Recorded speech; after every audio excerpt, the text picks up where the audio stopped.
Look at these flowers, man. Beautiful flowers. I have 2 pots like this out in front of my house. It's springtime.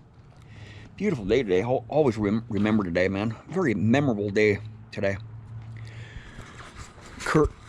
Both Kurt and I found gold jewelry today in the same tot lot. Kurt was using the Deus 1 HF coil in 74 kilohertz, and I was using the Equinox 800 with a 5x10 in 40 kilohertz. And we had almost given up on that tot lot, man. We actually did give up on it. We went outside the tot lot, started hunting in the grasses. Now let's crank it up. Let's put it in higher frequencies and hit that tot lot again. I knew there's got to be something there. Boom, boom. 2 pieces of gold. He found a gold bracelet and I found a gold necklace. Both of them weighed 6 grams, 14 karat gold. Mine was a necklace with a rosary and his with a bracelet with a band on it. And you know, it started out rough this morning when we first got to the first park. We went down the street and looked at the grass there and it looked pretty good. So we went over to another area to go meet up with Walter, and the ground was just super wet. We spent about 2 hours there just really struggling to find spots to hunt in because it's so wet. So let's just go over to the park that we've been hitting, you know, the Ring Park. We've been spending a lot of time, we've been really focusing on a project area in that park next to the stage, the concrete stage there. And so we went over there, and lately we've been spending a lot of hours there, just clearing the layers out, all the junk, rings and rings and rings and rings, and lots of jewelry, but it's so much trash, right? About 1 in every 150, 200 targets is something good, you know. There's a lot of coins and twist tops and pull tabs, lots of pull tabs. We're to the stage where we're digging out pull tabs now. A few months ago, we were just digging out just ring twist top, just lots of twist tops. And now we're starting to get fewer and fewer targets, but more jewelry's coming out.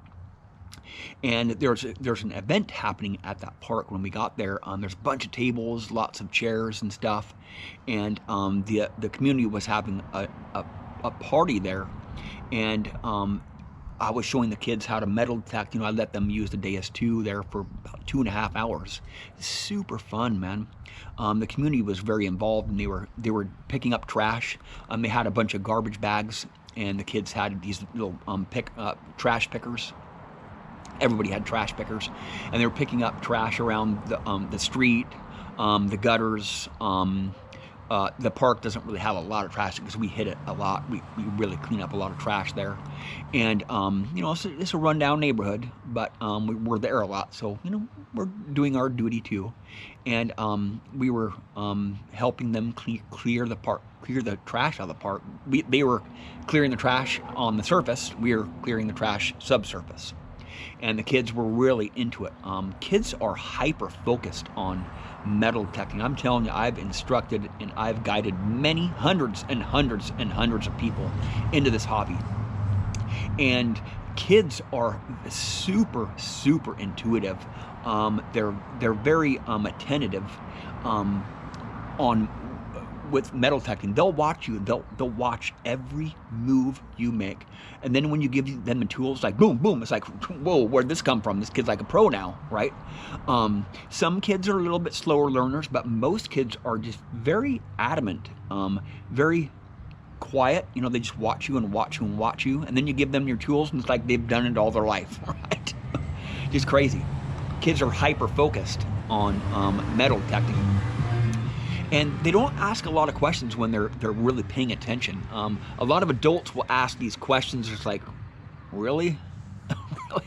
And adults want to do it their way. You know, they want to do it. You know, adults have their mindset already on, you know, finding treasure. You know, kids are happy about digging up trash because it's something in the ground. You know, it's something in the ground. Some kids really like getting dirty. They don't mind getting their hands muddy and stuff and whatnot. And some kids don't want to get their hands dirty, right? And so then Kurt and I went over to another park, another school, and then Kurt and I found that those gold pieces. But they gave us pizza. Let us have some water and stuff. We ate lunch with, you know, the whole neighborhood. the kids were having a lot of fun learning with me. I learn a lot from watching kids metal detect, and I pretty much just let them do it their own way, right? I don't show them exactly how I do it, because I do it a lot of different ways. There's just so many different ways to metal detect, and learning how to metal detect all those different ways, you got to learn your own way. You know, that's why I don't really teach people how to metal detect. I guide them, give them the proper tools, and let them do it. I don't really show them, hey, you gotta be right on the ground, you gotta swing it this way, you know, you gotta swing the detector like this, like I do, you know. Sure, the detector's still gotta be in motion to find targets, but I'm not gonna sit there and just, you know, be right over them and show them exactly how to do it. You know, if they watch me, they can learn really fast. They can watch by me demonstrating, or just watch by me digging. There's lots of bugs out today, lots of bugs in the air. But I'll always remember today, we really had a lot of fun with the community in that park and the neighborhood. You know, it's not a neighborhood park, it is a city park. There's a lot of crime in that neighborhood.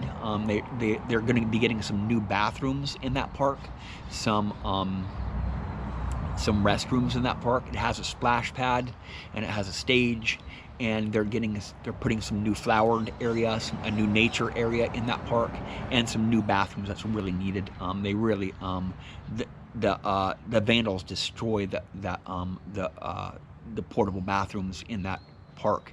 But they got some new lights a couple years ago. They just got a new tot lot playground in there just a few years back, and the neighborhood is really interested in keeping that park. You know, not so many hoodlums. There's been a lot of tagging on the fences in that park from the gangs around in the area, but you know, it's still good. It's still really good to see people out and caring about that park. Not let it get too run down. You know, that's what we're doing. Every time I go there, I'm always picking up trash. I'm picking up needles every once. I've found a few needles in that park. I haven't found any needles lately.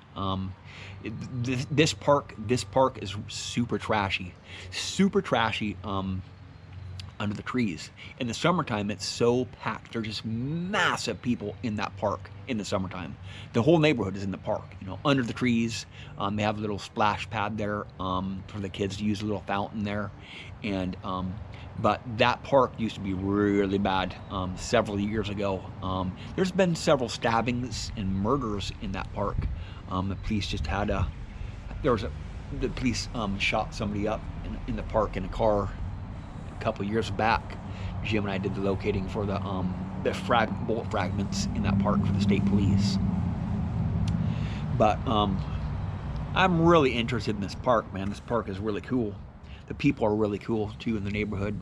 You know, that being connected with the community, that's what we're out there doing. We are out together, you know, me and my buddies were out there together hunting and learning with each other, learning about metal detecting. And it's good to see the kids out there learning this hobby too. We want to keep this hobby going, and you know, showing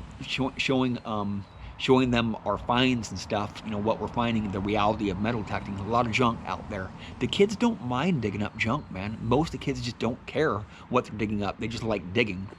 You know, adults really, some adults like, oh, it's a bunch of junk you're finding. Well, it's really not about the finds, man. It's about out there and doing it, being active, being outside, and doing something we like doing. Well, thank you for watching.